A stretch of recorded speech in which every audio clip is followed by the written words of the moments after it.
അല്ലെങ്കിൽ ഓർഡർ അവിടുന്ന് കിട്ടുവാൻ, അല്ലെങ്കിൽ താൽക്കാലമെങ്കിലും ഇത് നീട്ടിവെക്കുന്ന ഒരു ഓർഡർ കിട്ടുവാൻ സാധിച്ചതിൽ അതിയായ ചാരിതാർത്ഥ്യം. പക്ഷെ ഇതിനെ അടുത്ത തലത്തിൽ കൊണ്ടുപോയി ആ കുടുംബവുമായി ചർച്ച, ഈ സാജൻ ഈ കുടുംബമായിട്ട് പല ദിവസങ്ങളായി ചർച്ച ഉണ്ടായിട്ടുണ്ട് എന്നുള്ളതാണ് ഞാൻ മനസ്സിലാക്കുന്നത്. എല്ലാ കാര്യങ്ങളും ഞാൻ ഇപ്പോൾ വിട്ടു പറയുന്നില്ല, കാരണം നമുക്ക് ഈ കാര്യത്തിൽ കെയർഫുൾ ആയിട്ടൊരു മൂവ്മെന്റ് ആണ് ആവശ്യം.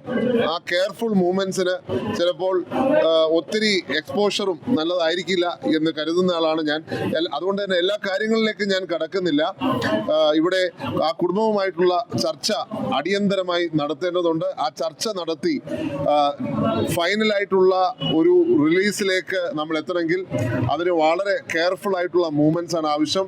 ഇതിനകത്ത് സഹകരിച്ച എല്ലാവരെയും, പ്രത്യേകിച്ച് ഒരിക്കൽ കൂടി ഗവർണറിന് നന്ദി പറയാണ്. അദ്ദേഹം ഒരു മനുഷ്യനായി, മനുഷ്യ സ്നേഹിയായിട്ടാണ് ഇതിനകത്ത് ഇടപെട്ടത്. അദ്ദേഹത്തിനോടുള്ള താല്പര്യം പ്രത്യേകം അറിയിക്കുന്നു. അതുപോലെ തന്നെ കാന്തപുരം അബൂബക്കർ മുസ്ലിയാർ അവർകൾ, അദ്ദേഹം ശക്തമായ ഒരു എഫേർട്ട് ഇതിനകത്ത് എടുത്തു.